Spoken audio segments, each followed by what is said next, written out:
domestic violence is on the rise, when you have deep financial pressures and the kind of the economic recession that we have, these are triggers for domestic violence. And a survey of shelters have found a huge increase in demand for the 4th year in a row. 8 out of 10 shelters say they are seeing more women who are asking for help. Now, the sequestration cuts are accelerating what has been a pattern of neglect, as I mentioned before. Before the cuts, 80% of service providers reported receiving less government aid. So we're in danger of losing ground, as I said, in this battle that consumes women and their families.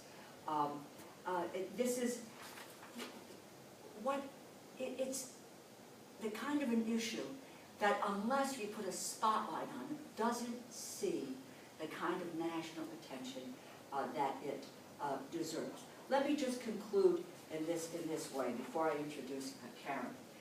So you have the government open, and you have the debt ceiling that's been raised. So the focus in the Congress is going to be on whether we can come to a budget agreement between the House and the Senate. That has to be reached by December 13th.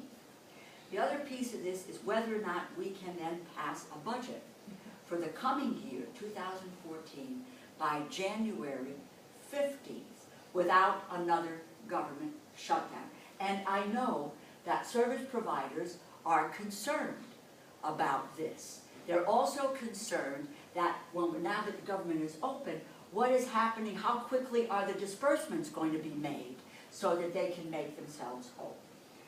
Centerpiece of the talks is whether we can get to that budget agreement. And if we can rid ourselves of these across-the-board cuts. I believe the majority of the House and the Senate want to replace these efforts, but if sequestration stays in place and they cannot come to an agreement, we are going to see domestic violence programs and so many other critical programs really get severely hurt.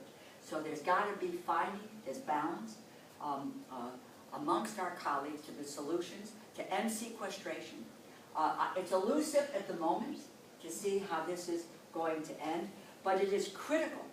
If we can't do that, our ability to create jobs, to grow the economy, to strengthen the programs like we're talking here today, is going to be woefully hurt in so many ways. So that will be our focus over the next several weeks. It's not that long a period of time when these things have to come to fruition. So let me, I've gone on at great length, but I think it's important to get the story out on this. And I welcome